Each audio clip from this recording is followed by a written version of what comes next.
মেহবুবের মন বেজার, হাবিবের মন বেজার, সাথে সাথে আমার আল্লাহ খুশি করার জন্য আয়াত নাজিল করলেন, ইন্না আনজালনাহু ফি লাইলাতিল কদর। নিশ্চয় আমি কোরআন শরীফকে লাইলাতুল কদরের রাত্রিবেলা নাজিল করেছি। আমার বন্ধু, আমার হাবিব, শুনে জানো আমার আদরাকা মা লাইলাতুল কদর। নবী আপনি কি জানেন লাইলাতুল কদর কি? লাইলাতুল কদরি খায়রুম মিন আলফি শাহর।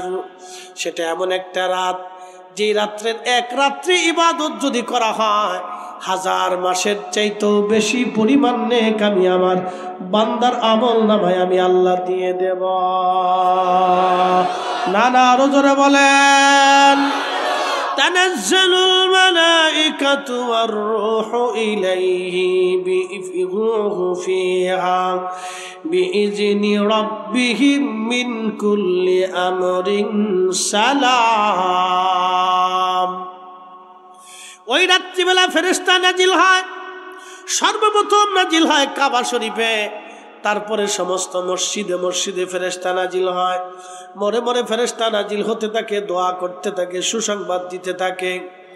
আর এই রাত্রির পুরা রাত্রটা আমার আল্লাহ রাব্বুল আলামিন শান্তিদায়ক করিয়া দেয়, শুধু গুনাহ মাফ করিয়া দেয়। অজরে আল্লাহ মাফ করতে থাকে, অজরে আমার আল্লাহ নেকি দিতে থাকে। হিয়া হাত্তা মাতলাইল ফাজর, সেটা ফজর পর্যন্ত চলমান থাকে।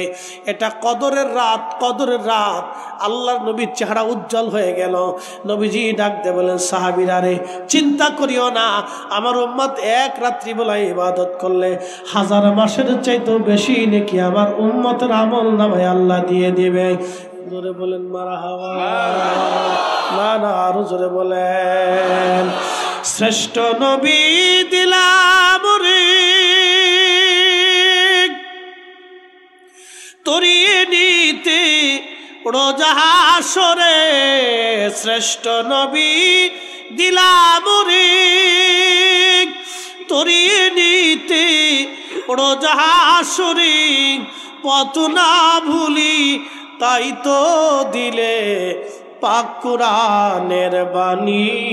খুদা তোমার মেহেরবানি, সুন্দর ফুল সুন্দর ফল মিঠা নদীর পানি। খুদা বুঝতে কি কোনো অসুবিধা হয়? তা আল্লাহর নবী আল্লাহর মেহবুব। জোরে বলেন আল্লাহর, একসাথে বলেন আল্লাহর মেহবুব। আর আমরা হচ্ছে আল্লাহ রসুলের মেহবুব। বলে এটা কেমন কথা বললেন? হ্যাঁ, মেহবুব বিধায় স্বপ্নে দেখা করতে আসে, দেখা দিয়ে যায়। কথা কোন ঠিক কিনা? মেহবুব বিধায় আমাদের গুনাহ হওয়ার পরেও নবীজি আমাদের জন্য বদদোয়া করে না, দোয়া করে। কি কথা ঠিক কিনা? আমাদের জন্য কি করে? দোয়া করে, দোয়া। কিন্তু আমরা উম্মত গরু চুরি করি, ছাগল চুরি করি, জুতা চুরি করি, সুদ খাই, ঘুষ খাই। কি কথা করবে? মসজিদে জুতা চুরি করে, গাঁজা খায়, নেশা করে। তুই গাঁজা না খেয়ে তুই গু খা। ওই কুমিল্লার এক শতান কি নাম দিছে ফির বলে, সেটা বলে ফির হয়েছে। ওর জুতা দিয়ে বাইরে এগুলোর ফির আলি ছুটাইতো। এগুলো ফির হয়েছে কেনা? এতে যদি ফির হয় তো শয়তান কি হইব? শয়তানের তো দুনিয়ার কোনো কাজ নাই। চিন্তা করলো শয়তান, চিন্তা করলো ওরা আমি দায়িত্ব দিয়ে দিচ্ছি, খেলাফত আমি ওরে দিয়ে দিচ্ছি। হ্যাঁ, তাই কি কয় জানেন? কয় গাঁজা তো আল্লাহ বানাইছে, তো যেহেতু আল্লাহ বানাইছে অতএব আমরা খাবো, অসুবিধা নেই। তো গাঁজা যেহেতু আল্লাহ বানাইছে তাহলে এটা খা। তো গরুর গোবরও আল্লাহ বানাইছে, তুই গরুর গোবর খা। তুই পায়খানা খা, মুরগার পায়খানা খা। কি কথা ঠিক আছে না? তো মুরগার পায়খানা তো আল্লাহ বানাইছে, তো মুরগার পায়খানা খা, এটা খা। শতান কোথা খার? কি যুক্তি দিছে? শতানের যুক্তি খুব সুন্দর। গেরস্ত সোরের ধরছে তো ফিডায়, সোরে কয় ফিডাও কি লিখে? তুই চুরি করতে আইসিস, তোর কি আদর করবো? আমি যে চুরি করতে এসি তুমি কি জানো না আল্লাহর হুকুম ছাড়া গাছের পাতা নলে না? তা আমি যে চুরি করতেছি আল্লাহর হুকুমই তো হয়েছে, আল্লাহ তো আমার লইছে। সরেরও দলিল আছে, সরেরও কি আছে দলিল আছে, সরে দলিল দেয়। গেরাস্ত আরো জোরে ফিডায়, আবার ফিডাচ্ছ কারণটা কি? ফিডাই তুই বুঝিস না, আল্লাহ তোরে চুরি করতে পাঠাইছে আর আমারও ফিডাইতে পাঠাইছে, এর লেগে তোরে ফিডাই। বাঙালি যে কত জাত, ইয়া রাব্বুল আলামিন। আহা, সারা অঞ্চলের ভাটির মানুষগুলি বাংলাদেশে এসে পড়ছে। এজন্য এদেশের ভাষার কোনো সিস্টেম নেই। একটা ইংরেজি, একটা ফার্সি, একটা উর্দু, একটা পশতু, একটা হিন্দি, একটা অমুক ভাষা, তমুক ভাষা, ফ্রান্সিস ভাষা, চাইনিজ ভাষা, পর্তুগালি ভাষা, এরপরে আপনার কি মায়ানমারি ভাষা, ভুটানি ভাষা, নেপালি ভাষা, সব মিলিয়ে মিলিয়ে জগা খিচুড়ি এক ভাষার নাম বাংলা ভাষা। হ্যাঁ, সিলেটে খেতেও বাসো না, ভালো শুনি ভাষা বললেও খাইতা না বা বিবিলেও খাইতা সিলেটটি মাছ। আর চট্টগ্রাম গেলে গেল তো আমি না জানি ইতা কি কয় না কয়, ঘোরার ডিম আগেও বোঝা যায় না, ঘরেও বোঝা যায় না। কুমিল্লা গেলে এক সিস্টেম, ব্রাহ্মণবাড়ি গেলে এক সিস্টেম, ওই আরেক গেলে আরেক সিস্টেম, বরিশাল গেলে কি তা মনু অমনু, কি করো মনু, তার মনু। আবার উত্তরে চলে গেলে কেউ বাহে ভালো আসেন, ভালো আসেননি বাহে বাহে, বুঝছেননি? আপনি তুমি মিলিয়েছিলে কি সিস্টেম। 16 কিলোমিটার পর পর ভাষার পরিবর্তন বাংলাদেশে। আপনি শুনলে আশ্চর্য হবেন। একটা ছোট্ট জনপদ, একটা ছোট্ট জনপদ, এই জনপদ আমি এক বছরে, এই 1.5 বছরে আমি 75,000 কিলোমিটার দৌড়াইছি সারা বাংলাদেশ। এটা শেষ করে ফেলছি, একবারে ভাষা পড়া করে ফেলছি। আমি চোখ বন্ধ করে বলে দিতে পারি বাংলাদেশের কোন জেলার কোন থানার কোন দিক দিয়ে কোন রাস্তা।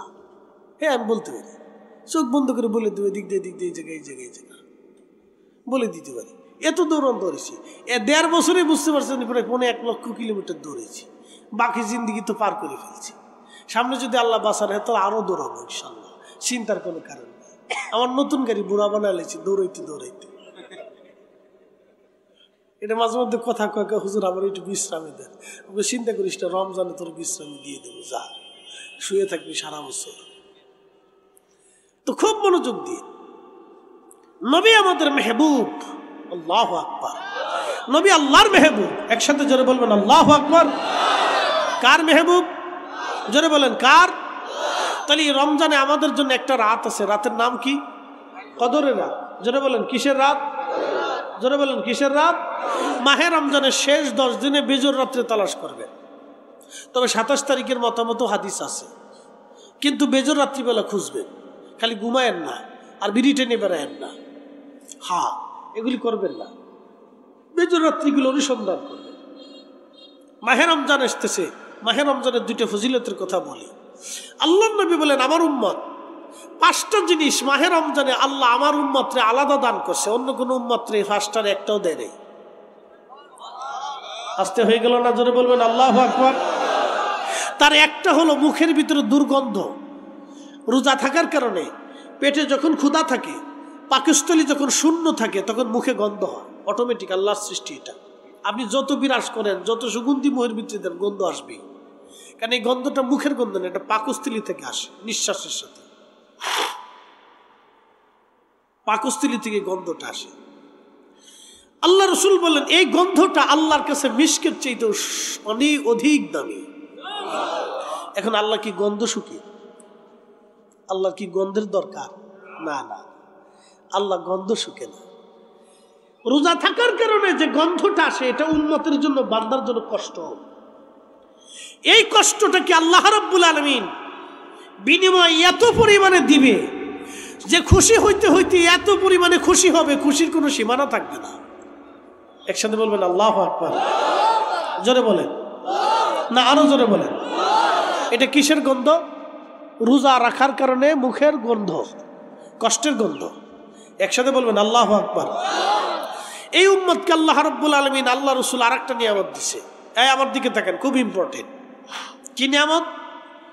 রমজানে রোজা রাখবেন, রোজা রাখার পরে মানুষকে ইফতার করাবেন। কি করাবেন? না, জোরে বলেন। করায়নি দেশে, মসজিদে মসজিদে হয়নি। আবার বেদাতের ফতোয়া আছে নাকি, যে বেদাতের ফতোয়া দেয় ওরে আইনের সুন্দর করে কায়দা মতো ভালো করে খাওয়াবো। খাওয়া যে ভাই তুইও খা, আর এই ফতোয়া দিস নে, ফতোয়া দিয়ে দুনিয়াটা শেষ করে ফেলাইছিস, কত মানুষের রিজিক নষ্ট করছিস, তার হিসাব নাই। কি কথা কর না কেন? বিড়ালরে না খাওয়ায় জাহান্নামী, মনে আসেনি হাদিস আপনাদের? বিড়ালরে না খাওয়ায় কোথায় গেছে? একসাথে বলেন কোন জায়গা? জাহান্নামী। বিড়ালরে খাবার না দেওয়ার কারণে জাহান্নামী। সহিহ বুখারীর হাদিস। আল্লাহর নবী আরো বললেন, সাহাবীরা, এক পতিতা নারী, টাকার বিনিময়ে যে নারীরা দেহ ব্যবসা করে, আপনি বুঝেন সে নারী কত নিকৃষ্ট নারী। টাকার বিনিময়ে দেহ ব্যবসা করা নারীটা কাস্টমারের জন্য দাঁড়িয়ে আছে, ঠিক এমন সময় দেখে একটা কুকুর হাঁপায়া হাঁপায়া জিহ্বাখানা বের করে করে রওনা করেছে, কুকুর যায়। আহা, আল্লাহর নবী বলতেছেন, আমার উম্মতেরা শোনো, পতিতা নারীর মনের মধ্যে দয়া লাগলো। একজন পতিতা নারী যিনি টাকার বিনিময়ে কত পুরুষের শয্যাশায়ী হয়েছে তার হিসাব নাই। আমি যদি কোনো মুরব্বীকে বলি, মুরব্বী বাবা আপনার ছেলেটাকে বিয়ে দেবেন, বলে হ্যাঁ উপযুক্ত ছেলে বিয়ে দিতে হবে। মেয়ে আছে বলে হ্যাঁ আমার কাছে মেয়ে আছে। বলে কেমন? মেয়েটা অত্যন্ত সুন্দরী, চমৎকার, একবারে মাথার থেকে পা পর্যন্ত, লেখাপড়াও একেবারে কম না, অনার্স মাস্টার্স কমপ্লিট করে একটা সুন্দর মেয়ে। বলে সে মেয়েটা সুন্দর, বংশ ভালো, সুন্দর, লেখাপড়া আছে, ধনাঢ্য। বলে মেয়ে করে কি? বলে মেয়ে পতিতা আবৃত্তি করে। কোন বাবা এই মেয়েটাকে ঘরে আনবে? তার মানে সমাজ ও রাষ্ট্রের কাছে সে নিকৃষ্ট। কিন্তু এই রাষ্ট্র তাদেরকে নিকৃষ্ট বানায় রাখছে। রাষ্ট্র যদি ইচ্ছা করে নারীদেরকে কর্মসংস্থান দিয়ে একটা রাস্তা দেখাই দিতে পারে, রাষ্ট্র করে না। রাষ্ট্র এটা করে না, এটা গুণে ধরা রাষ্ট্র। মানুষ মরে গেলে কিছু মনে করে না, এই হসপিটালে মরে যেতেছে মনে করে না। এদেশে মানুষের কোনো মূল্য নেই না, এদেশের মানুষের কোনো মূল্য নেই। মানুষের মানুষই মনে করে না, দেশে মানুষকে মানুষই মনে করে, কোনো মূল্য নেই, মানুষের কোনো দাম নেই দেশে। আপনি জানতো আমেরিকাতে একটা মানুষের মর্যাদা মূল্য কত দেখবেন। ইউরোপে চলে যাবেন, একটা মানুষের মূল্য, একটা বাচ্চা জন্মলে ইউরোপের অনেক খুশি হয়। ওই বাচ্চাকে আদর করতে করতে বাচ্চাটার সমস্ত খরচা রাষ্ট্র দেয়। এই খরচের সিস্টেমটা আমরা চালু করিনি তো, খলিফাতুল মুসলিমিন ওমর রাদিয়াল্লাহু আনহু চালু করে গেছে। ওমরের খেলাফতের ভিতরে কোনো সন্তান জন্ম নিলে হযরত ওমর তার জন্ম থেকে শিশুর ভরণ পোষণ, দুগ্ধ ছাড়ানো পর্যন্ত তার খরচা দিতেন, বেতন ভাতা দিতেন। একসাথে বলবেন আল্লাহু আকবার। ইউরোপিয়ানরা তো নতুন চালু করছে, আর হযরত ওমর 1450 বছর আগে চালু করছে। আমাদের দেশের নারীদেরকে ফুটবল বানানোর জন্য চেষ্টা করা হয়। আচ্ছা, বেডি ফুটবল খেলে কি করবে? কি কথা কর না, জোরে বলেন। আমার দেশের পুরুষ কি হিজলে হয়ে গেছে? হ্যাঁ, তা আমার দেশের ছেলেপেলেরা বেকার আছে, ওদেরকে ফুটবল বানাও, ওরা খেলাধুলা করুক। মহিলা এসে ফুটবল খেলবে, আর আমার দেশের ফুলা মানে শীষ মানে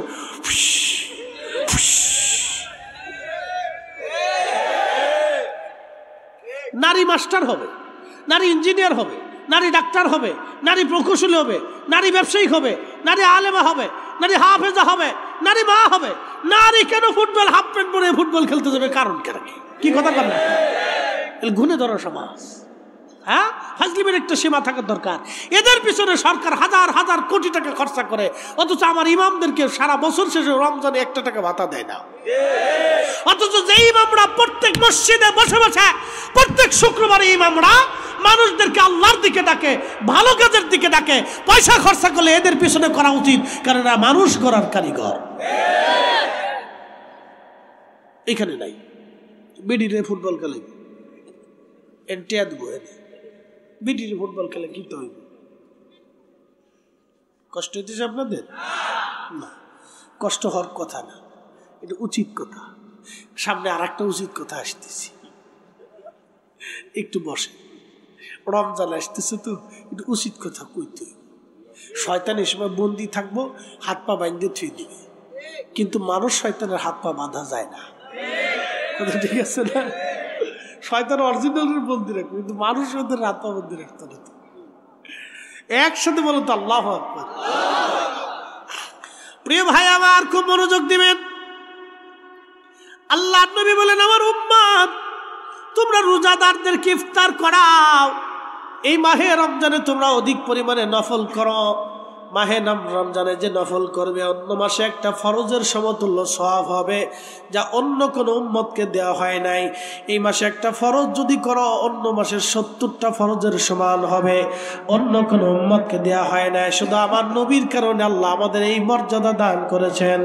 একবার আওয়াজ তুলে বলা যাবে কি মারহাবা। লম্বা বাড়াবো না, কিন্তু বড় আফসোস আমরা এতটা বছর ধরে এই যে ওয়াজ করলাম, রসুল চিনাইতে পারলাম না। কথা ঠিক আছে না ভাই? রসুল চিনাইতে পারি, তারপরে দুরুদের বিরুদ্ধে ফতোয়া দিবে, আমাদের দুরুদ নিয়ে ব্যঙ্গ করে, মনে হয় যেটা আমরা কবিতা পড়ি, খুব হাসি তামাশা করে, হাসি রস্যক করে। কি আশ্চর্য, লজ্জাস্কর বিষয়। এটা উম্মত নবীজি দুরুদ নিয়ে ব্যঙ্গ করে। আল্লাহুম্মা সাল্লি আলা সাইয়্যিদিনা মাওলানা মুহাম্মদ শব্দ তো আমরা আমদানি করিনি, এটা মদিনার থেকে আসা শব্দ। আল্লাহুম্মা কি আমরা বানাইছি? সাল্লি আলা আমরা বানাইছি? সাইয়্যিদিনা মাওলানা মুহাম্মদের শব্দ আমরা বানিয়েছি? মৌলবী ব্যঙ্গ করতেছে, বিরাট বড় শাইখুল হাদিস, মুনাজারে মিল্লাত পিল্লাত, বাতিলের আতঙ্ক। আমি বাতিলের আতঙ্ক, আমি বাতিলের আতঙ্ক করি। ও মানুষেরটা খাইয়ে শেষ করছে সারা জীবন। কি এক আশ্চর্য, কি অসুস্থ মস্তিষ্ক। আপনি কল্পনা করতে পারেন এটা কত ধরনের, কত বড় অসুস্থতা। দুরুদ নিয়ে ব্যঙ্গ করবে। তোমার পড়তে মন চাইলে পড়ো, না চাইলে না পড়ো, তোমারে কেউ জোর করে পড়াইতেছে না। আমরা দুরুদ যারা পড়বে আমরা তাদেরকে দাওয়াত দিব। যে মিলাদে আসবে আমি তারে দাওয়াত দিব। যে আমার তাবারক খাবে আমি তারে খাওয়াবো। যে খাবে না তারে খাওয়ানোর দরকার নাই। কি কথা ক্লিয়ার না ভেজাল আছে? যে আমার জন্য দোয়া করবে তার আমি দাওয়াত দিব। যে দোয়া করবে না, আইসি গেট আউট, তুমি চলে যাও। তোমার মতো বন্ধু খাওয়ানোর চাইতে দেশে কুকুর অনেক আছে, কুত্তা খাওয়াই দিব। কি এবার ঠিক আসতে করলেন কেন? এটা তো হাজার উচিত কথার এক উচিত কথা। উচিত কথায় মাই বাজার, গরম মতে বিলাই বাজার, ডাইল মতে কুটুম বাজার। কথা বুঝেন নাই মনে হয়? তো যে বন্ধু দোয়া করবে না তো তার খাওয়াই লাভ হবে কি? কি কথা কর না কেন? যারা বলেন যে আমার মরার পরে দোয়া করবে আমি তার জন্য দোয়া করব, আমি তার সাথে বন্ধুত্ব করব। মাহে রমজান আসতেছে, মাহে রমজান। প্রিয় নবী বলেন আমার উম্মত তোমরা ইফতার করাও, রোজাদারকে তোমরা খাওয়াও। তোমরা রোজাদারকে খাওয়াও, পেট ভরে তাদেরকে মেহমানদারি করাও। সাহাবী বলেন ইয়া রাসূলুল্লাহ, আমাদের ভিতরে অনেকের এমন সামর্থ্য নাই। আল্লাহর নবী বললেন যদি সম্ভব হয় এক পেলা দুধ দিয়ে খাওয়াও, যদি তা না পারো একটা খেজুর দিয়ে খাওয়াও, যদি তা না পারো এক পেলা পানি দিয়ে ইফতার করাও। তারপর আমার রব্বুল আলামিন একটা রোজার সওয়াব লিখে দেবে। যারে তুমি পানি পান করাইবা রমজানে, তার রোজা হোক বা না হোক তোমার আমলনামায় রোজার সওয়াব হবে, অথবা তারও সওয়াবের কোনো অংশ কম দেওয়া হবে না। তোমাকেও যেমন দেওয়া হবে তাকেও তেমনভাবে সওয়াব দেওয়া হবে। আল্লাহর নবী বলেন তবে আমার উম্মত শোনো, তোমরা যদি রোজাদারকে পেট ভরে খাওয়াও, আমার একজন উম্মত রোজাদারের তৃষ্ণা মিটায় দাও, তাহলে তোমরা শুনে নাও আমি নবী তোমার গ্যারান্টি দিলাম, হাউজে কাউসারে আমি নবী তোমাকে হাউজে কাউসারের পানি পান করাইব। না না, আরো জোরে বলেন। কিসের পানি? জোরে বলেন। বর্তমানে পৃথিবীর শ্রেষ্ঠ প্রেসিডেন্টের একজন প্রেসিডেন্টের নাম প্রেসিডেন্ট পুতিন। যদি আপনি তার কাছে যায় বলেন মিস্টার পুতিন আপনি হাউজে কাউসারের পানি এনে দেন, পুতিনের 14 গোষ্ঠীও যদি চেষ্টা করে, তার সারা জিন্দিগির চেষ্টা হলেও হাউজে কাউসার সম্ভব না। ট্রাম্পের কাছে যাবেন, শি জিনপিংয়ের কাছে যাবেন, এরপরে প্রধান উপদেষ্টার কাছে যাবেন, বাংলা পৃথিবীর সমস্ত মানুষের কাছে যা যদি আপনি বলেন হাউজে কাউসার এনে দেন, সম্ভব হবে না। আল্লাহ নবী বলেন আমার উম্মত তোমরা হাউজে কাউসার যদি পাইতে চাও তা আমার গরিব উম্মতকে খাবার খাওয়াও, আমার গরিব উম্মতরে তোমরা ইফতার করাও, রোজাদারকে ইফতার করাও। আমার উম্মত রোজাদারকে যদি তোমরা ইফতার করাও, পেট ভরে খাওয়াও, তাও তৃষ্ণা মিটে দাও, আমি নবী ওয়াদা করলাম তোমাকে হাউজে কাউসারের পানি পান করাবো। একবার জোরে বলা যাবে কি আল্লাহু আকবার। এখন মনোযোগ দেন। রমজান আসলে আমাদের দেশের লক্ষ লক্ষ হাজিরা ওমরা করতে যায়, কি যায়নি? বর্তমানে এই বছরে মিনিমাম 50,000-এর উপরে হাজি রমজান মাসেই শুধু যাবে ওমরা করার জন্য বাংলাদেশ থেকে। আচ্ছা, যারা ওমরা করতে যায় তাদের সবাই কি গরিব? আসতে বলেন কেন, জোরে বলেন। এই থানার নাম কি? মাধবপুর না? আচ্ছা, মাধবপুরে কি 1000 ধনী ব্যক্তি আছে না? কত হাজার? 1000 আছে না? আমি 1000ই ধরলাম। মাধবপুরে থানার ভিতর গ্রাম কয়টা? 1000 গ্রাম হবে? হ্যাঁ, আচ্ছা, সারা বাংলাদেশে হিসাব আছে, মাধবপুরে হিসাব বাদ দেন। সারা বাংলাদেশে গ্রাম আছে কয়টা? 68, 70, 87,000 কি বাড়ছে নাকি? আচ্ছা, 68,000 গ্রাম। গ্রাম তো বাড়ার কথা না। 68,000 গ্রাম, ধরেন 70,000 গ্রাম। সারা বাংলাদেশে ধরেন আপনি 70,000 গ্রাম আছে। সারা বাংলাদেশে ধনী আছে কত লাখ? হিসাব ছাড়া না? হিসাব ছাড়া ধনী আছে। আচ্ছা, সারা বাংলাদেশে 70,000 ধনী আছে, আমি ধরলাম 70,000ই আছে। এক এক ধনী যদি এক একটা গ্রামের বরাদ্দ নিয়ে বলে ওই গ্রামে যতগুলি গরিব মানুষ আছে আমরা তাদেরকে রমজান আসলে খাবার দেব। আপনি চিন্তা করেন, রমজানে কি কোনো গরিব মানুষের কষ্ট করতে হয়? দেয় না। আনে সিরা কাপড় লাস্টে 150 টাকার লুঙ্গি, 200 টাকার পাঞ্জাবি, 300 টাকার 3 পিস। এটা কয়দিন পরে পরার পরে বেটা পেশাব করতে বসে নিজ দিয়ে ফাইরে চলে গেছে। কথা ঠিক আছে না ভাই? সে দুইভাবে কষ্ট পেল। 1 নম্বরে ফসা লুঙ্গি, 2 নম্বরে সিরা লুঙ্গি। পরার পরে ইজ্জত শেষ, ওদিক দিয়ে আনতে গেছে তাও ইজ্জত শেষ। বুঝতে পারছেন? এগুলো জাকাত না, এগুলো হচ্ছে বাহানা, এগুলো হচ্ছে আল্লাহর সাথে তাল বেটাল করা, উম্মতকে কষ্ট দেওয়া। কথা বলেন ঠিক কিনা? উম্মতের খাবার দরকার, লুঙ্গিতে কি করবে? মাহে রমজানে কত মা আছে ইফতার করতে পারে না। অনেক মধ্যবিত্ত আছে, ভালো বাজার আসে না। দেখা যায় ভালো, কিন্তু বাজার নাই ঘরে, এরকম আছে না ভাই? আমাদের বাংলাদেশে 70,000 ধনী। 70,000 ধনী যদি 70,000 গ্রামের দায়িত্ব নিয়ে নেয়, তাহলে আমার বাংলাদেশে অন্তত কোন গ্রামের মা, কোন গ্রামের অভাবী বাবা, সে অন্তত রমজানে কষ্ট করতে হয় না, ভালো কিছু খাই হলে ইফতার করতে পারে। আরে আল্লাহ পাওয়ার জন্য তো মক্কা যাওয়ার দরকার হয় না। আল্লাহ পাইতে হলে রমজান মাসে গরিবের ঘরে গেলে আল্লাহ পাওয়া যায়। এই বেলায় নাই, এটা উচিত কথা। কি কথা কর না কেন? এটা কি কথা? উচিত কথা। এই বেলায় নেই, আসল কাজে না। আমি সৌদি আরবে এক চাচারে বললাম, চাচা, আরে চাচা কত বাড়াইছে? 8 বাড়াইছে। খরচা কত? 20 লাখ হয়েছে। আমাকে চাচা, এলাকায় সদর হসপিটাল লেখা আছে, আপনার সদর হসপিটালে কখনো কোনোদিন গেছেন? না, ধনী মানুষ ভালো ভালো হসপিটালে গেছে। সদর হসপিটাল তো চিনেন, বাংলা হসপিটাল, গরিবের হসপিটাল আর কি। তো যাই হোক, সদর হসপিটালে গেছেন কোনো? না। বল বাবা, কত গরিব আছে টাকার অভাবে ওষুধ কিনতে পারে না, কত মা আছে টাকার অভাবে অপারেশন হতে পারে না, কত বাবা আছে টাকার অভাবে কষ্ট হয়। বাবা, আপনি 8টা বার মক্কা মদিনা আইছেন আল্লাহ পাওয়ার জন্য। বাবা রে, এই 8টা বার না এসে 1 বার 2 বার আসতেন, 3 বারই আসতেন, বাকি 5 বারের টাকা দিয়ে আপনি যদি এলাকার গরিব মানুষে আর অভাবীকে দুস্থকে খাবার দিতেন, চিকিৎসা করাইতেন, বাবা আল্লাহ পাওয়ার জন্য মক্কায় আসা লাগতো না, নবী পাওয়ার জন্য মদিনায় আসা লাগতো না, আপনি গরিবের ঘরেই নবী পেয়ে যাইতেন। আচ্ছা, আপনাদের কি মনে হয় আমার নবী খাইয়া উম্মতরে খাওয়াই নাই? নবী না খাইয়া উম্মতরে খাওয়াইছে। কি কথা কন না কেন? তো সেই নবীর দরজায় দাঁড়াইলেন, কিন্তু আপনার প্রতিবেশী না খাওয়া। আল্লাহর নবী তখনই বদদুয়া করে বলে, বেটা আগে আমার গরিব উম্মতরে খাবার খাওয়াইয়া তাদেরকে ভুক্ত করাইয়া সন্তুষ্ট করে তুমি আমার কাছে আসো।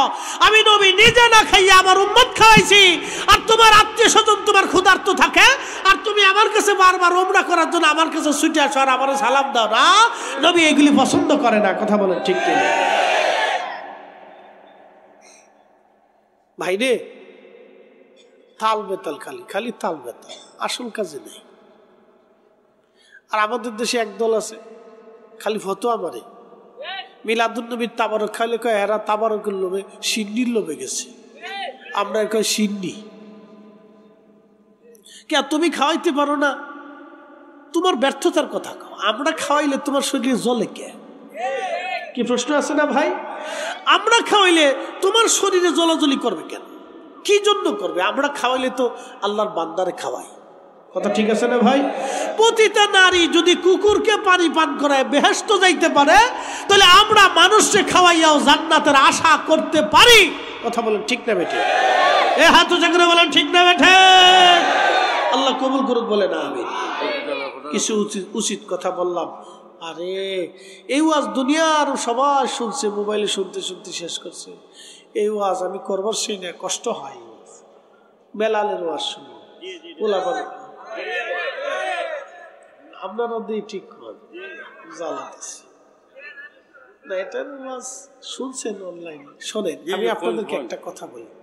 এই ওয়াজটা আমরা দরবারে মুখ করছিলাম, আমার দরবারে। আমাদের দরবারে তো সারা বাংলাদেশ থেকে লক্ষ লক্ষ মানুষ, লক্ষ লক্ষ পাগল আশিক যায়। তো এই মজলিসে করার পরে ওই স্টেজে এই মজলিসে একজন মারা গেছিল ওয়াজ শুনতে শুনতে। এটা আমার জীবনের এক ভুল ওয়াজ। আমি জানি যে যতই বিরোধিতা করুক, ভুল ধরুক, কোনো ভুল টুল নাই, এটা আজাদে। তো খুব মনোযোগ দেন। এই ওয়াজ আমার জীবনের এক ভুল ওয়াজ। এশকে রসুলে এই মজলিসে একজন মারা গেছিল, তার রাত্রে এশার নামাজের পর তার জানাজা পড়ছিল। এটা আমার জীবনে এক মকবুল ওয়াজ। পৃথিবীর যত মানুষ এই ওয়াজ শুনছে, কঠিন দিলের মানুষও তার কান্না করছে। এই ওয়াজটা শোনার পরে কোনো দল নাই, সব মহল্লার মানুষই এটা পছন্দ করে। কেন পছন্দ করে? যার অন্তরে এশকে রসুল আছে সেই পছন্দ করে। কথা ঠিক আছে না ভাই? আচ্ছা, এশকে রসুল দেওয়ার মালিক কি আমরা? কে দেয়? আল্লাহ দেয় না ভাই? আমরা কেউ দেই না, আল্লাহ দেয়। ওটা আল্লাহ দেয়, আমরা কেউ দিতে পারি না। এশকে রসুলের ওয়াজ এটা সব মজলিসে বাবাজি হয় না। তারপরে আবদার করছেন, আমি আপনাদেরকে একটু শোনাবো। সাথে আমার আরেকটু আবদার আছে, যে সব মিলিতে গেলে আমার জান শেষ। তো যাই হোক, তারপরে একটু আবদার করি, যেহেতু আবদার আছে। ছোট্ট করে একটু মুক্তাসার ঘটনাটা আপনাদেরকে শোনাই। ঘটনাটা আমি পড়ছিলাম ইমাম তাকিউদ্দিন সুবকি রহিমাহুল্লাহের শিফাউস সাকাবে। তিনি এই ঘটনাটা মুক্তাসার উল্লেখ করেছিলেন। কেন? এর পিছনে কারণ হলো, পৃথিবী বিখ্যাত একজন ইমাম ছিল, তার নাম ইবনু তাইমিয়া। ইবনু তাইমিয়া অনেক হাদিসের হাফেজ ছিল, 10 লক্ষ হাদিস জানত। কিন্তু এই ভদ্রলোক অনেক কিতাব লিখতে লিখতে লিখতে লিখতে একটা কিতাব লিখে ফতোয়া দিল, রসুল কারিমের রওজা শরীফ জিয়ারত করার নিয়ত করা মুসলমানদের জন্য হারাম এবং শিরক। কি বুঝলেন? আসেনি কিছু? না না, আসেনি কিছু। শেষ না? একসাথে বলে শেষ না? শেষ। ফতোয়াটা রসুলের বিরুদ্ধে। ঠিক তখন ইমাম তাকিউদ্দিন সুবকির ইশক জ্বলে উঠল। তখন তিনি মিশরে বসে ফতোয়া লিখলেন, সিরিয়াতে বসে ফতোয়া লিখলেন ইবনু তাইমিয়া, আর মিশরে বসে ফতোয়া লিখলেন ইমাম তাকিউদ্দিন সুবকি রাহিমাহুল্লাহ। তিনি শিফাউস সাকাম লিখে অনেক দলিল লিখলেন। দলিল লেখার পরে তিনি এই ঘটনাটা লিখলেন যে স্বপ্নে আল্লাহর নবী বেলালকে ডাকতে গেছিলেন। তিনি যুক্তি দিচ্ছেন। ঘটনাটা আল্লামা ইমাম কিরমানি শরহে বুখারীতে লিখছেন, আল্লামা ইমাম জাইলাই নাসপুর রায়ার ভিতরে লিখছেন, শেখ আব্দুল হক মুহাদ্দিস দেলভি মাদারিজুন নবুওয়াতে লিখছেন, ইমাম সামহুদি আল ওয়াফাউল ওয়াফার ভিতরে লিখছেন। অনেক কিতাবে আসছে। তো সব কিতাব থেকে খুঁটিয়ে খুঁটিয়ে আমি একটা সারমর্ম আলোচনা করছিলাম। এটা ছিল আমার এক সারমর্ম আলোচনা। তো খুব মনোযোগ দিয়ে, প্রিয় নবীর ইন্তেকালটা সাহাবীদের জন্য কঠিন ছিল। যেমন সন্তান মারা গেলে মা কাঁদে না? কাঁদে। কেন কাঁদে বলেন তো? মার মায়ার কারণে, ভালোবাসার কারণে মা কাঁদে। সন্তান যদি মারা যায়, মা কাঁদতে থাকে। সন্তানের খাটে বসে মা কাঁদে, সন্তানের কাপড় ধরে মা কাঁদে, সন্তানের বিছানায় বসে মা কাঁদে, সন্তানের বইপত্র ধরে মা কাঁদে। সন্তানের কবর বহুদূর, মা সন্তানের কবরের অদূরে দাঁড়াইয়া কবরের দিকে তাকায় তাকায় মা কাঁদে। পৃথিবীর সমস্ত মানুষ যখন ভুলে যায়, তখন মা বলতে পারে না, মা সন্তানের কবর দেখে দেখে কাঁদে। নবীজির ইন্তেকাল হয়ে যাওয়ার পরে রওজা শরীফে দাফন করা হলো। হযরত বেলাল আজান ছেড়ে দিলেন, আর আজান দেন না। সাহাবীরা অনুরোধ করলেন, বেলাল বললেন, না, আমার দ্বারা আজান দেওয়া সম্ভব হবে না। সাহাবীরা, অনুরোধ করো না, কারণ আমি এটা সহ্য করতে পারি না, আমার সহ্য হয় না, আমি আর এটা দিতেও পারবো না, সম্ভব না। সাহাবীদের অনুরোধ হযরত বেলাল রাখলেন না, কারণ এত কষ্ট ছিল এটার জন্য। বিরহ বেদনা বড় কঠিন। যার হৃদয় থেকে ভালোবাসার মানুষ চলে যায় সে জানে বিরহ বেদনা কত ভয়াবহ। কোনো বাবার একটা সন্তান যদি হয়, ওই একটা সন্তান বাবা মারা গেলে বাবা সারা জীবন কেঁদে কেঁদে হয়রান হয়। বিরহ বেদনা এত কঠিন, তার বাস্তব প্রমাণ হযরত ইয়াকুব আলাইহিস সালাম। হযরত ইয়াকুব আলাইহিস সালাম থেকে যখন ইউসুফ হারিয়ে গেল, তখন ইয়াকুব কান্না শুরু করলো, কেঁদে কেঁদে কেঁদে কেঁদে। ইউসুফের বিরহ বেদনা সহ্য করতে না পেরে ইয়াকুব কেঁদে কেঁদে চোখের পানি গুলি পড়ে পড়ে চোখ সাদা হয়ে গেল। হযরত নূহ নবী 850 বছর ধরে কাঁদলেন। আদম সফিউল্লাহ 350 বছর ধরে কাঁদলেন। এটার নাম বিরহ বেদনা। বিরহ বেদনার জন্য যুগে যুগে কান্নার অনেক ঘটনা এসেছে। হযরত বেলাল কান্না করেন। রাসূল কারীমের রওজা শরীফ দেখলে বেলাল সহ্য করতে পারেন না, তিনি খুব কান্নাকাটি করেন, পাগল পারা হয়ে গেলেন। ওনার সহ্য হতো না, কারণ এটা বিরহ ব্যথা, বিরহ বেদনা, বিরহ বেদনা। অমূল্য অতুল্য এই প্রেম কয়জনে জানে, ওরে ধনী মানি পাই না যারে, ওরে ধনী মানি পাই না যারে, পায়া সে কানে। অমূল্য অতুল্য এই প্রেম কয়জনে জানে, অমূল্য অতুল্য এই প্রেম কয়জনে জানে। হযরত বেলাল বিদায় নিয়ে তিনি রওনা করলেন সুদূর সিরিয়ার দামেস্কে চলে গেলেন। গভীর রাত, বহুদিন পার হয়ে গেল। একদিন স্বপ্ন দেখতেছে রহমতের নবী সিরিয়ার দামেস্কে বেলালের কুরে ঘরে তাশরীফ এনেছে। নবীজি ডাক দিলেন, বেলাল, কেমন জুলুম তুমি আমার সাথে শুরু করছো রে বেলাল, আসো আমি নবীর জিয়ারতে, আসো বেলাল।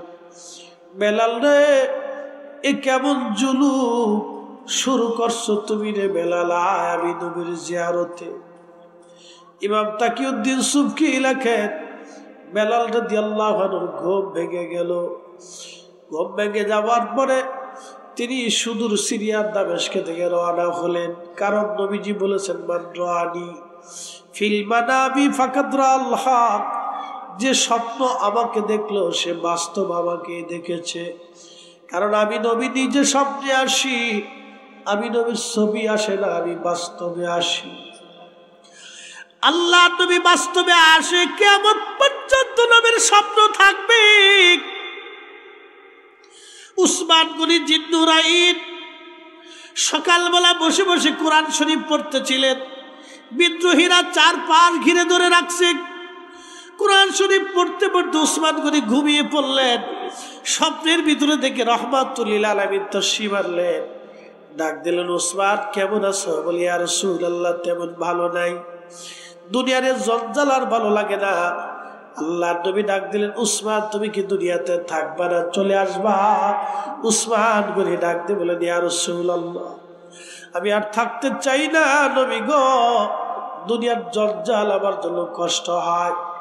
আল্লাহর নবী ডাক দিয়ে বলেন, উসমান গনি তুমি তো রোজা আছো, তাহলে তুমি চলে আসো। আজকে সন্ধ্যার সময় আমি আর তুমি দুইজন জান্নাতের ভিতরে আজ আমরা ইফতার করব। উসমান তুমি আজকে শহীদ হয়ে যাবে, চলে আসো তুমি, দুইজন জান্নাতের ভিতরে ইফতার করব। বন্ধু উসমান গনির ঘুম ভেঙে গেল। ডাক দে বলো, বিবিরে আমার গোসল করাও, আমি আজকে বিদায় নিয়ে চলে যাব, আজ আমি শহীদ হয়ে যাব। আমার রাসূল আমার স্বপ্নে এসে বলে দিয়ে গেছে জান্নাতের ভিতরে আমি নবী, আমার নবী আর আমি নিজে দুইজনে একসাথে ইফতার আজকে জান্নাতে হবে। অমূল্যতুল্লাহ এই প্রেম কয়জনে বুঝে, ওরে ধনী মানি পাই না যারে, ওরে ধনী মানি পাই না যারে, পায়া সে কানে। অমূল্যতুল্লাহ এই প্রেম কয়জনে বুঝে, অমূল্যতুল্লাহ এই প্রেম কয়জনে বুঝে। হযরত বেলাল শুধু সিরিয়া থেকে রওনা দিক দামেস্কে থেকে এসে রওজা শরীফে এসে বসে বসে কান্না করে, কাঠের জালি দিয়ে সুন্দর করে রওজা শরীফ ঘিরে রাখা ছিল, রওজা শরীফের পাশে বসে কান্না করে ধুলাবালিগুলি চোখে মুখে লাগাইতেছিল। গিরিল মোবারকের সাথে কাঠের জালির সাথে মাথাটাকে বেলাল কান্দে।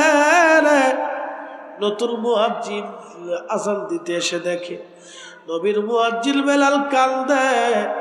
হযরত আশিক রাসূল বেলালের কান্না দেখে নতুন মুয়াজ্জিন ডাক দিছে, সাহাবীরা রে তোমরা এসে দেখো নবীর মুয়াজ্জিন বেলাল ফিরে আসছে।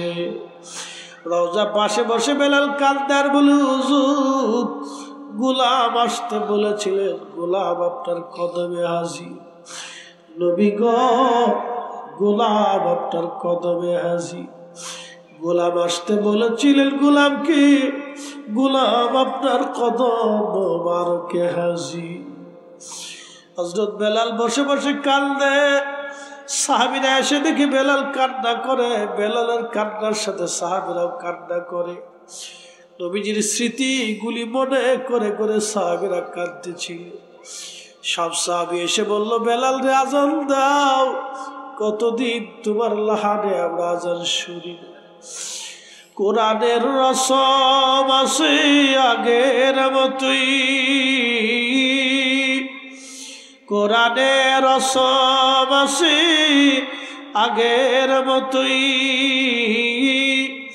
আবু বকরের মতো পাঠক নেই আজও সেই। আজানের রসম আছে আগের মতোই, আজানের রসম আছে আগের মতোই, বেলালের মতো মুয়াজ্জিন নেই আজও সেই। সাহাবী রাসূলরা ডাক দে বলে, বেলাল আজান দাও। বেলাল ডাক দেখে, সাহাবীরা আমি হুজুরের ইন্তেকালের পরে আর আজান দেই নাই, আবার দিয়ে আজান দেওয়া সম্ভব না। সাহাবীরা রে আগে আজান দিলে নবীজি নামাজে আসত, বলো আমি এখন কার জন্য আজান দিব? কে আমার আজানের পরে নামাজ পড়াবে? নবীর মুয়াজ্জিন বেলাল কান্দে। সাহাবীরা বলল, দেখো হাসান আর হুসেন আসেনি, আমাদের কথায় বেলাল হয়তো আজান দেবে না। ইমাম হাসান হুসেন আসার পরে দেখতে নবীজির মতো চেহারা পাইছিলেন দুই ভাই। ইমাম হাসান হুসেন রওজার পাশে এসে দাঁড়াইলেন।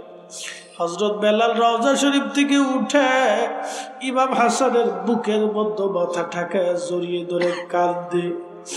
আবার ইমাম হুসাইনের বুকের মধ্যে মাথা ঠেকায় কান্দে। ইমাম হাসান ডাকতে বলে, নানার মুয়াজ্জিন, যেই লাহান দিয়ে কণ্ঠ দিয়ে নানার আজান শোনাইতা, তুমি ওই মিনারায় যাও, সে আজান আজ আমাদেরকে শোনাইয়া যাও। আমার রসুলের আহলে বাইত রসুল আওলাদে রসুলের কথা শোনার পরে, ইমাম হুসাইন রাদিয়াল্লাহু আনহুর কথা শোনার পরে বেলাল রওজা শরীফ থেকে উঠিয়া সেই মহিলার ঘরের ছাদ এখনো মদিনার মসজিদে নববীর সীমানার ভিতরে পড়ে গেছে। এখনো নবীর মুয়াজ্জিনরা মসজিদে নবীর মুয়াজ্জিন এখনো দাঁড়ায়, যেখান থেকে আযান দেয় বেলাল রাদিয়াল্লাহু আনহু যেখানে দাঁড়ায় আযান দিতেন, মসজিদে নবীর মুয়াজ্জিনরা সেখানে দাঁড়ায় এখনো আযান দেয়। হযরত বেলাল ওইখানে উঠে ডাক দিল, আল্লাহু আকবার, আল্লাহু আকবার। সারা মদিনায় কান্নার রোল। সাহাবীরা ঘর থেকে বের হয়ে দৌড় আসছে, বেলাল আযান দেয় রে। ইমাম তাকিউদ্দিন সুবকি আর শিফাউস সাকামের মধ্যে তিনি লিখতেছেন, ঠিক তখনই মদিনার প্রত্যেকটা জবান থেকে বের হয়ে আসতেছিল, নবী কি ফিরে আসছেনি, রসুল কি ফিরে আসছেনি, নবী কি ফিরে আসছেনি। আমি জানি প্রেমে পাগল সে তো মদিনা, ওরে প্রেমানলে পুরে মরি, প্রেমানলে পুরে মরি, ওহে রব্বানা। আমি জানি প্রেমে পাগল সে তো মদিনা, আমি জানি প্রেমে পাগল সে তো মদিনা। আশহাদু আল্লা ইলাহা ইল্লাল্লাহ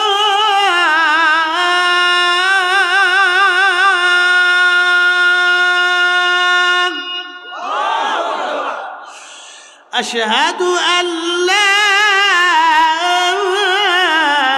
ইলাহা ইল্লাল্লাহ।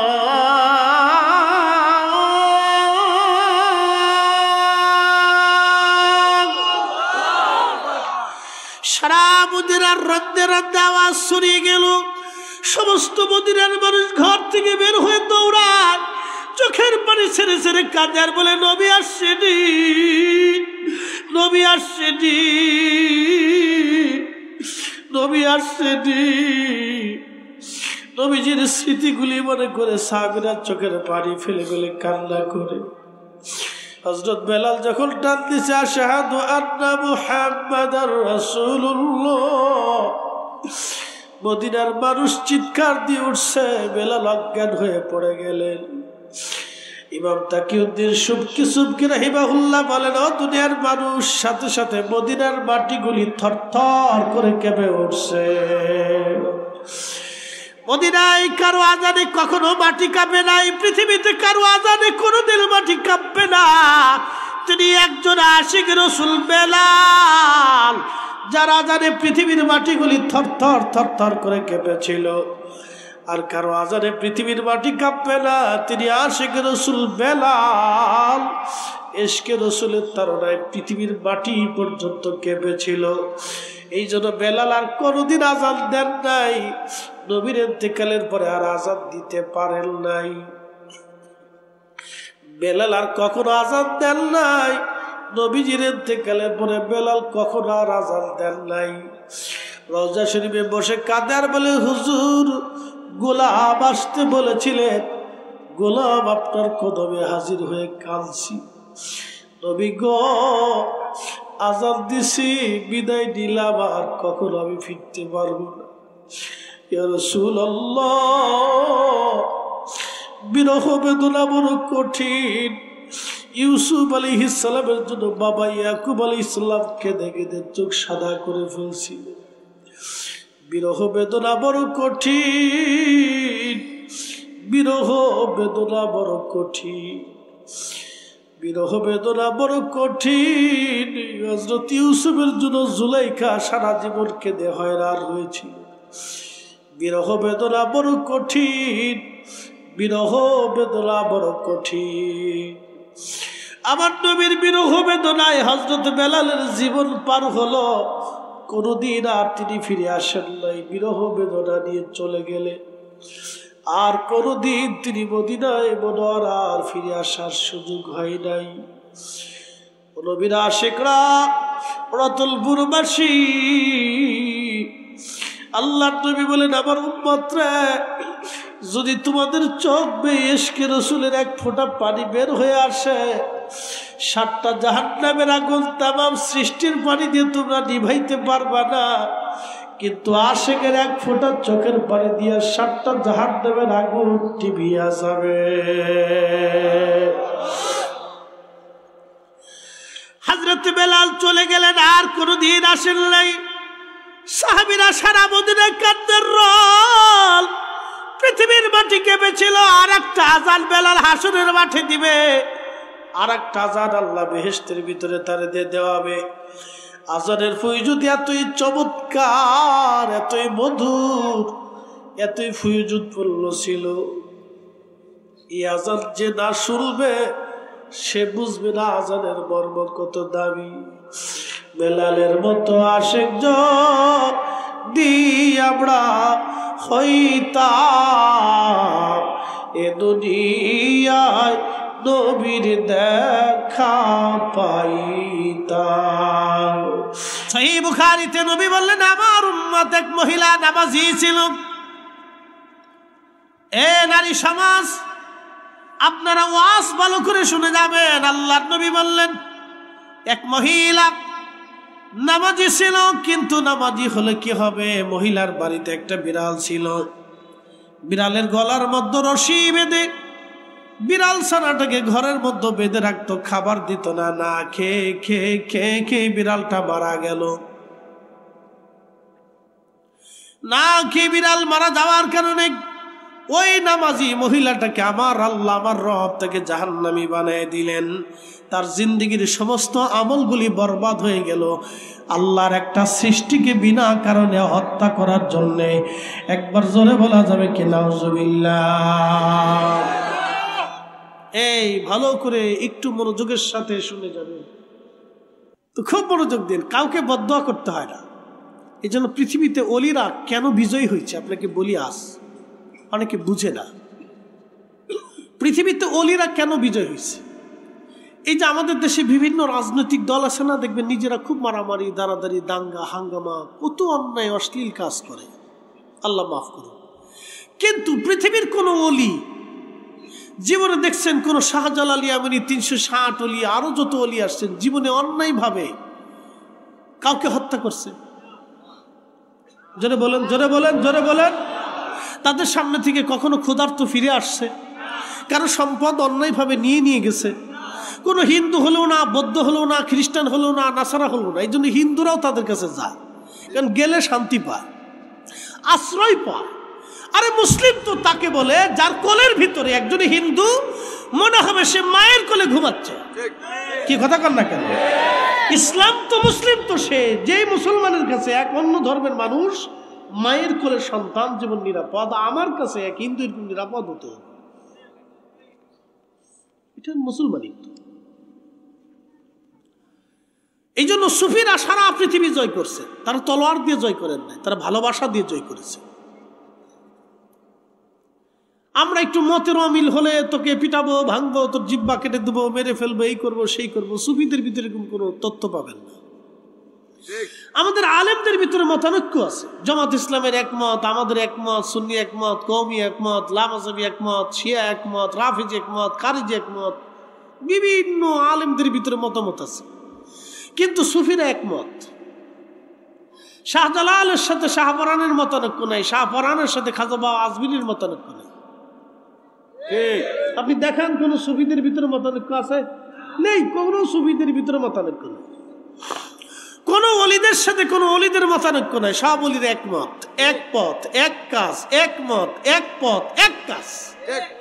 আমরা কেন আলেমরা একমত, এক পথ, এক কাজ হতে পারলাম না? এইটাই বড় আফসোস। কি কথা কর না, জোরে বলে। আমরা জীবনে একমত, এক পথ, এক কাজ, এক কাজে আসতেই পারলাম না। এটা আমাদের জীবনের সবচেয়ে বড় ব্যর্থতা। আমাদের সব আলেমদের জীবনের সবচেয়ে বড় ব্যর্থতা এটাই যে আমরা একমতে আসতে পারলাম না। আচ্ছা, আপনার কি মনে হয় আমরা কি নামাজ ভুল করি না? জোরে বলেন, বড় জোরে বলেন। আমরা নাভির নিচে হাত বেঁধে নামাজে ভুল করি? তা আবার বাংলাদেশে এসে বুকের উপরে হাত বাঁধে জোর করে ফিতনা সৃষ্টি করার অর্থ কি? কি আসতে বলেন কেন? জোরে বলেন। আমি কি নামাজে আমিন আসতে বলে ভুল করি? যদি নামাজে আমিন জোরে বলা জরুরিয়াত হতো তাহলে 360 আউলিয়া কেন নামাজে আমিন জোরে বলা শিক্ষা দিয়ে গেল না? যদি বুকের উপরে হাত বাঁধাটা জরুরিয়াত হতো তাহলে কেন 360 জন আল্লাহর ওলি বুকের উপরে হাত বাঁধাই আমাদেরকে শিক্ষা দিয়ে গেল না?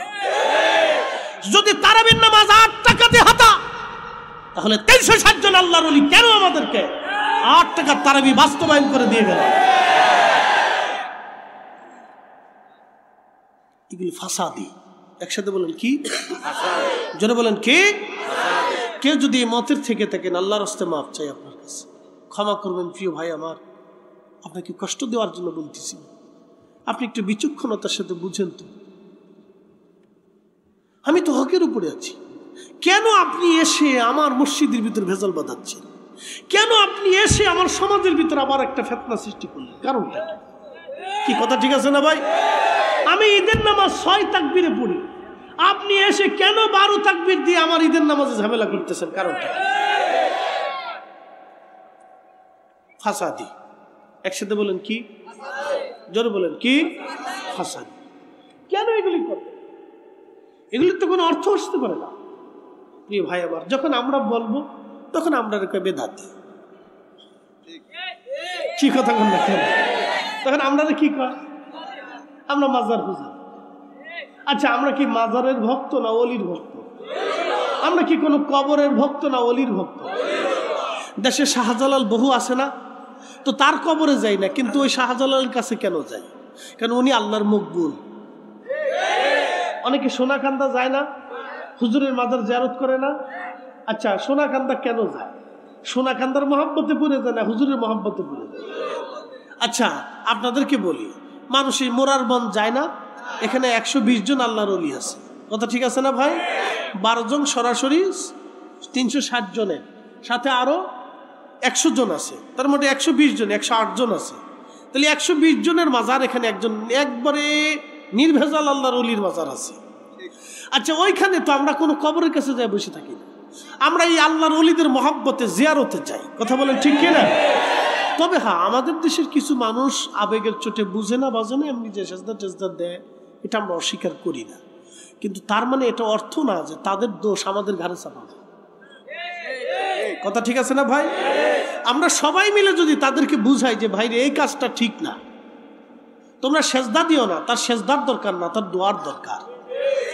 তাকে আমরা হাদিয়া পাঠাই, কি হাদিয়া দেয়? কোরআন তেলাওয়াত পাঠাই, দুরূদ শরীফ পাঠাই, আমরা তাকে হাদিয়া দিই, নজরানা দিই, আমরা তার রুহের উপরে বকশিশ করি, আমাদের পক্ষ থেকে কিছু নেকি। তোমরা সেজদা দিও না, আমরা সবাই মিলে যদি বুঝাই তাহলে কিন্তু সবারই বুঝ আসে। আপনি আমাকে বলবেন বেদাতি, আমি আপনারে বলবো ওহাবি। কি কথা কন? তাহলে এই সারা জীবন গুতাগুতি কোনোদিনও শেষ হবে না, কোনোদিনও শেষ হবে না। আপনি আমার যত বেদাতি বলবেন, আমি তত আপনার ওহাবি বলতে থাকবো। আপনি মাজারে আসবেন না, বসবেন না, জিয়ারত করবেন না, আপনি পাহারা দিবেন না। কে? আপনি পাহারা দিতে আসেন।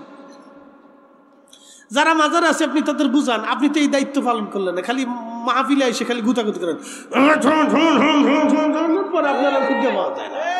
কারণটা কি? আপনি মাহফিলে না চিল্লাইয়া আপনি মাজারের সামনে যে পাহারা দেন, আমরা আপনারা সাহায্য করব। কি কথা ঠিক আছে না? শোনেন, আসলে ঘটনা হয়েছে কি, আমি তো বলার কোনো ভাষা টাষা নাই, আমি মাঝে মধ্যে চিন্তা করি আর হাসি যে হইলটা কি। 360 জন আল্লাহর ওলি দেশে ইসলাম প্রতিষ্ঠিত করলো, আর আমরা 60 লক্ষ আলেম কিচ্ছু করতে পারিনি, কিচ্ছু করতে পারিনি। অথচ আলেম আছে 60 লক্ষ বাংলাদেশেই, শুধু বাংলাদেশে 60 লক্ষ, সব ঘরানার আলেম।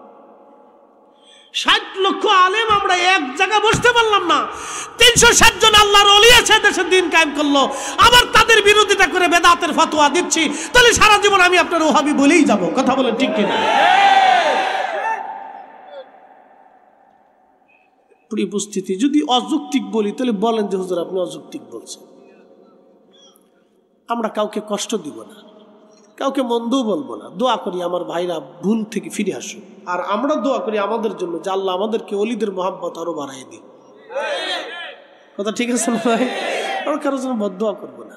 বদদোয়া করা সুফিদের কাজ না, সুফিদের কাজ সবসময় দোয়া করা। সুফিদের কাজ ছিল শান্তি প্রতিষ্ঠিত করা, অশান্তি বাড়ানো না। আমরা অশান্তি বিশৃঙ্খলা তৈরি করি জায়গায় জায়গায় জায়গায় জায়গায়, ঝামেলা ঝগড়া জঞ্জাল মারামারি গন্ডগোল, কারণটা কি? অথচ সারা পৃথিবীর সুফিরা সারা পৃথিবীতে শান্তিপ্রিয় ভাবে কোটি কোটি মানুষকে কালেমা দিয়েছে। আপনি বুঝেন, খাজা বাবা আজমিরি একা 90 লক্ষ মানুষকে কালেমা পড়িয়েছে, একা 90 লক্ষ মানুষকে কালেমা পড়িয়েছে। আর আমরা এ দেশের হাজার হাজার বক্তা ওয়াজ করার পরেও সারা মাস খালি কয় কলস মার্কা কলস মার্কা, আমার মার্কা তোমার মার্কা, কলস মার্কা কলস মার্কা। সকালবেলা 500 টাকা পাইয়া 10টার সময় যায় বদনা মার্কা চিনি পারে।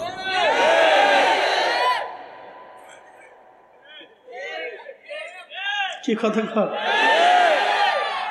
সারা মাস ধরে কলস মার্কা কলস মার্কা কলস মার্কা, 500 টাকা পায় সকালবেলা 10টার সময় যায় কি মারে? বদনা মার্কা। শেষ। সারা বছর ওয়াজ করলাম, ওয়াজ শেষ। কি কথা ঠিক আছে না ভাই? আর খাজা বাবা আজমেরি কালেমাই পড়াইছেন 90 লক্ষরে। তাহলে ওনার কাজ আর আমাদের কাজ একরকম কি চেয়ারম্যান সাহেব? একরকম না। ওনার জবান আর আমাদের জবান কি এক জবান? এক জবান না। এই জন্য ওনাদের সমালোচনা করার আগে আমাকে 1000বার ভাবতে হবে। ওনাদের বিরুদ্ধাচরণ করার আগে আমাকে 1,00,000বার ভেবে নিতে হবে। কষ্ট হচ্ছে আপনাদের? কিছু নীতির কথা বললাম। এই কোরআন আল্লাহ বাস করেন, ওয়ালতাকুম মিনকুম উম্মাতুন ইয়াদউনা ইলাল খায়রি ওয়া ইয়া'মুরুনা বিল মা'রুফি ওয়া ইয়ানহাউনা আনিল মুনকার। আল্লাহ কোরআন স্পষ্ট বলে, ওয়ালতাকুম মিনকুম উম্মাতুন ইয়াদউনা ইলাল খায়র।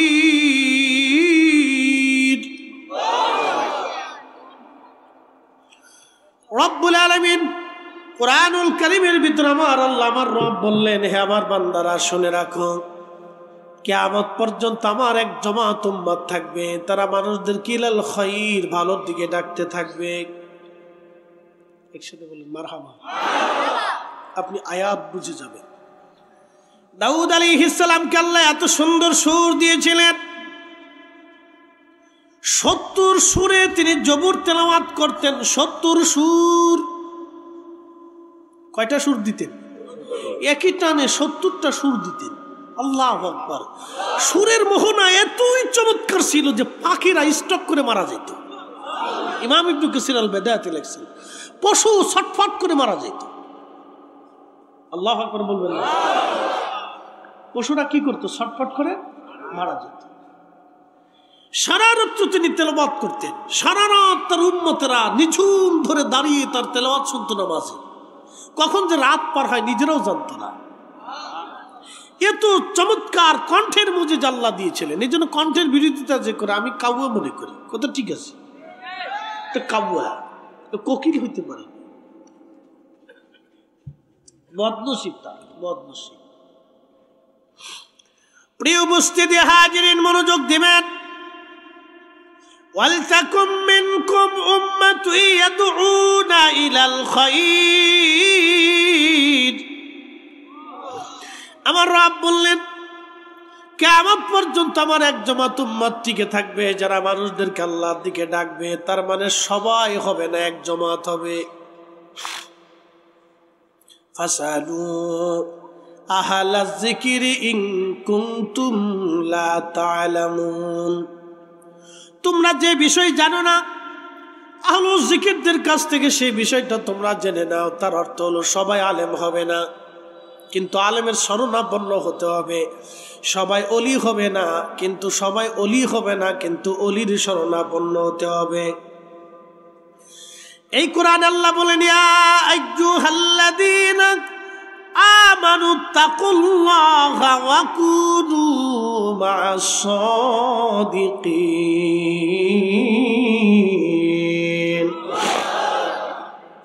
আল্লাহ বলেন, হে ঈমানদার, তোমরা আমি আল্লাহকে ভয় করো।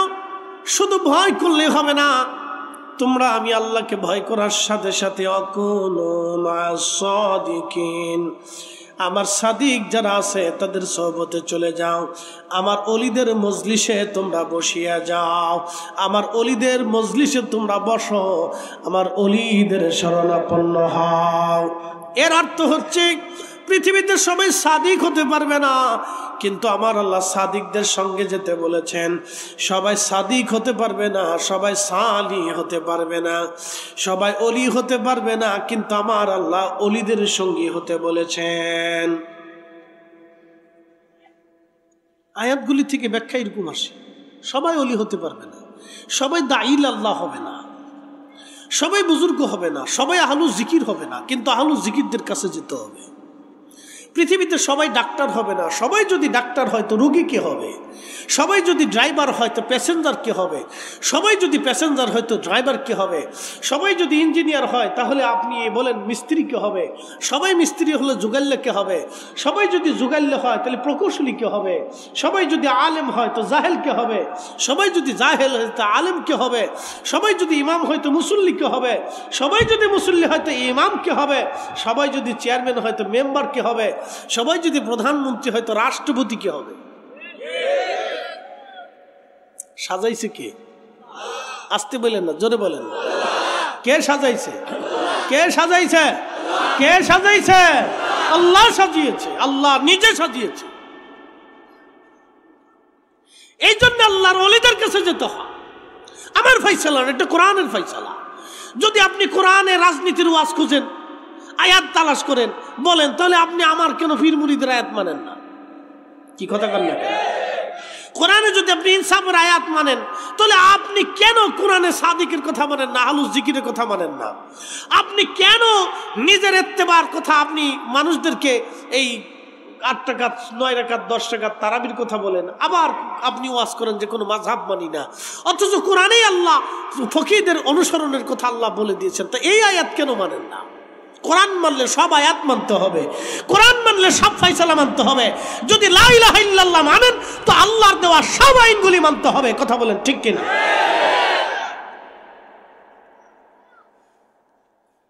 প্রিয় উপস্থিতি আমার, এগুলি সহজ কথা, আমরা কেন যেন দিন দিন এগুলির জটিলতা বানিয়ে ফেলছি, ফেঁসাফেঁসি গেছাগেছি করতে করতে জটিল করে ফেলছি। মুসলমান খুব মনোযোগ দিবেন। তাম সৃষ্টি আল্লাহর আইনে চলে, অবশ্যই আমরা একদিন আল্লাহর কাছে চলে যাব। কখনো পৃথিবীতে থাকার আর কোনো সুযোগ নাই। আমাদের আগে যারা ছিলেন তারা সব মাটির নিচে চলে গেলেন। 1,24,000 নবী দুনিয়াতে আসছেন। 1 বছর অন্তর অন্তর যদি নবী এক একজন করে আসে, তার অর্থ হলো পৃথিবীর মানব জাতির বয়সে 1,24,000 বছর মিনিমাম। নবী 1,24,000।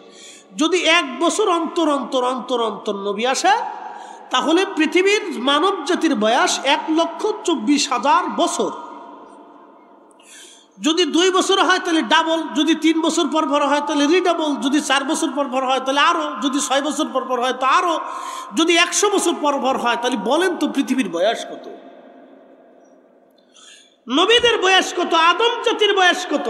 এই এত লক্ষ কোটি বছরে বহু মানুষ কবরে চলে গেছে, ঈমান নিয়ে যেতে পারে নাই। আল্লাহ আমাদেরকে ঈমানের দৌলতে দৌলতওয়ালা বানাইয়া, শুধু ঈমানের দৌলতে না, আল্লাহ শ্রেষ্ঠ নবীর উম্মত বানাইলেন। কত বড় শ্রেষ্ঠ নবী? যিনি মেহবুবে আলা। বলে মেহবুব কি? আমি আপনাকে কোরআন থেকে মেহবুব বুঝাই। একজনের 20 বছর পরে ছেলে হয়েছে। ভাই কত বছর? জবাব দিবেন, আমি বুঝের ওয়াজ করি। একসাথে বলেন, কত বছর? 20 বছর পরে যার একটা সন্তান হলো, সে খুশি না বেজার? আচ্ছা, কতটা খুশি আপনি আমাকে বলেন তো? এই খুশির কোনো হিসাব বলে দেওয়া যাবে? এই ছেলেটা কাঁদলে বাবা খুব কষ্ট পায়, মা কষ্ট পায়, অসুস্থ হয়ে গেলে বাবা মা পাগল পারা হয়ে যায়, না জানি আমার এই বাচ্চাটার কি হয়ে যায়, খুব চিন্তায় পড়ে যায়। আর যদি এই বাচ্চাটা হারিয়ে যায় তাহলে আর বাবা মার অস্থিরতার কোনো শেষ নেই। মনোযোগ দিয়ে, সে হচ্ছে বাবা মার মেহবুব। এই বাচ্চাটা হচ্ছে বাবা মার মেহবুব। সে কষ্ট পাইলে বাবার কলিজায় চিনচিন করে ব্যথা পড়ে, সে ব্যথা পাইলে মার কলিজায় ব্যথা করে। মা আর বাবা দুইজনে খুব আদরে পরম যত্ন করে এই সন্তানটাকে লালন পালন করে। কারণ কি? মেহবুব। শুনে যান, এই কোরআনে আল্লাহ একজনকে মেহবুব বানিয়েছে। না না হয় না, আর একটু জোরে বলুন, আরো জোরে। আসা আইয়াবআসাকা রাব্বুকা মাকামান মাহমুদা।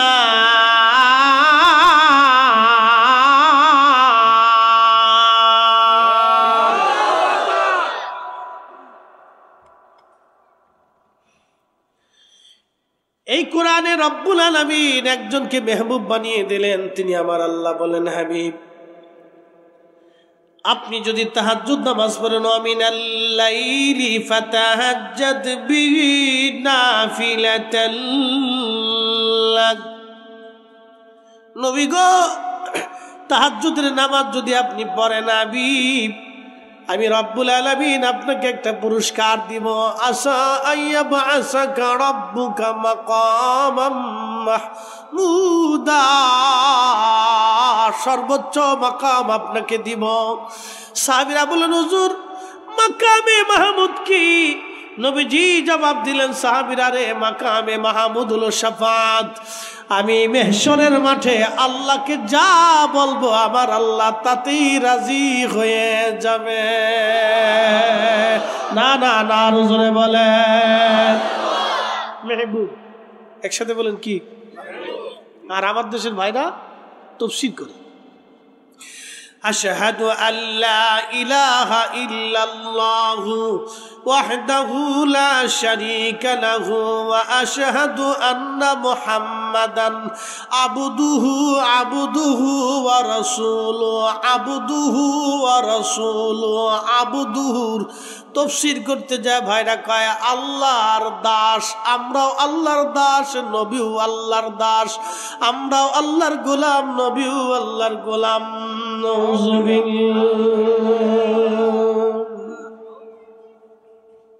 এইখানে গেলেই তো আমরা আর ভালোবাসি না, যুদ্ধটা এখানেই লাগে। এক কথা কর না, জোরে বলেন। কলস মার্কার বদনা মার্কা নিয়ে আমাদের কোনো রাজনীতি নেই, কি কথা ঠিক আছে না? আপনার যেই মার্কা লাগে সেই মার্কা কান্দে করে দৌড়ান, অসুবিধা নেই। কিন্তু নবীর সম্মানে হাত দিবেন, আমি আর তখন মার্কা সার্কা কাউরে চিনি টিনি না।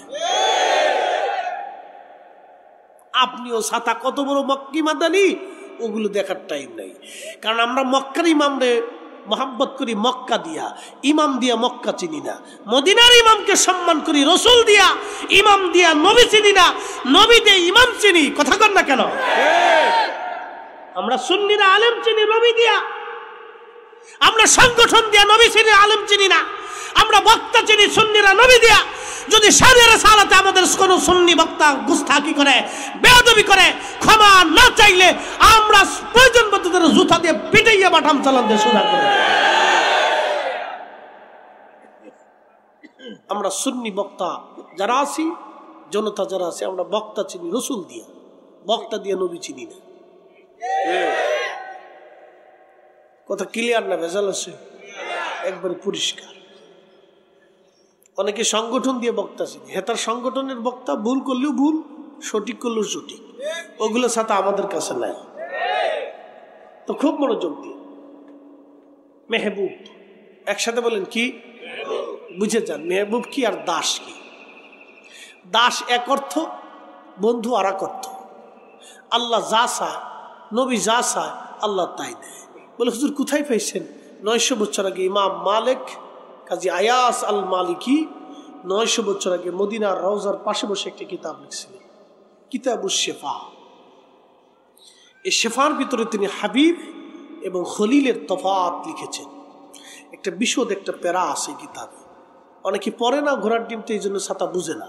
তো পড়ে না, তো না বুঝলে কি করার আছে? আমি যদি না বুঝেন তাহলে আমার বুড়িগঙ্গা আমার পাশে আসে, আপনি আসবেন, মাথাটা টাক করে সুন্দর করে বুড়িগঙ্গার পানির ভিত্তিতে দোয়াই নিয়ে আসবো, যাতে সুন্দর করে আপনার বুদ্ধি বাড়ে। কি কথা, বুদ্ধি খারাপ দিছি আমি? পাশে স্যালুন আছে, বলছে ভাই চুল টুল চাইছে দে, এটা বুড়িগঙ্গার মাথায় দোয়াইতে হবে, কারণ এটা বরকতের পানি। একবার যদি মাথার ভিতরে পানি যা, তাহলে অনেক বরকত মাথার ভিতরে ঢুকবে। এছাড়া আর কি বলবো বলুন তো, দুঃখে কথাগুলি বলতে হচ্ছে। হাবিব এবং খিল্লত, খলিল ও হাবিবের মধ্যে তফাৎ। খলিল কি? আপনি হচ্ছেন সন্তানের খলিল, সন্তান হচ্ছে আপনার মেহবুব। আবার বুঝাই দিই, আপনি সন্তানের খলিল। জোরে বলেন, আপনি সন্তানের, সন্তান যা চায় বাবা তাই দেয়। কি কথা কর না কেন? আব্বু মোটরসাইকেল দিতে হবে, কিনে দেয়। বাবা মোবাইল দিতে হবে, দেয়। বাবা কলম খাতা লাগবে, দেয়। বাবা এটা খাইতে মন চায়, দেয়। আদরের মেয়ে এটা বাবা এটা চাই, দেয়। যা খুশি মেয়ে বাচ্চারা বাবা মাদের কাছে যা চায় খুশি হয়ে বাবা দেয়, বাবা দেয়, মা দেয়। কারণ কি? বাবা হচ্ছে খলিল আর সন্তান হচ্ছে মেহবুব। মেহবুব আর খলিলের তফাৎ বুঝাই। বাবা মা সন্তানদেরকে দিতে থাকে, দিতে থাকে, দিতে থাকে, দিতে থাকে, দিতে থাকে, আর সন্তানরা নিতে থাকে, নিতে থাকে, নিতে থাকে। বাবা হলো খলিল, মা হলো খলিল, সন্তান হলো মেহবুব। আমাদের নবী হলো মেহবুব আর ইব্রাহিম আলাইহিস সালাম হলো খলিল। ইব্রাহিমরা আল্লাহ কয় সন্তান কুরবানি দাও, কয় দিয়ে দিলাম। তো সন্তান নিয়ে একবার বনবাসে রেখে আসো, কয় দিয়ে দিলাম। ইব্রাহিমকে কয় এই দেশ থেকে ওই দেশে যাও, কয় গেলাম। ইব্রাহিম আলাইহিস সালামরা আল্লাহ যা কয় ইব্রাহিম তাই করে, তাই করে। কারণ ইব্রাহিম আল্লাহরে খুশি করত। আর আমার নবী আল্লাহর কাছে যা চাইতো আল্লাহ তাই দিত, তাই দিত, তাই দিত। কারণ নবী মেহবুব, তিনি মেহবুব। আল্লাহ আমার নবীরে খুশি করত, খুশি করত, খুশি করত। একসাথে বলবেন আল্লাহু আকবার। প্রমাণ চান? প্রমাণ লাগবে? প্রমাণ একটা দিচ্ছি, কোরআন থেকে দিচ্ছি। একসাথে বলুন তো আল্লাহু আকবার। আল্লাহু আকবার ওয়ালিল্লাহিল হামদু বিসমিল্লাহির রাহমানির রাহিম।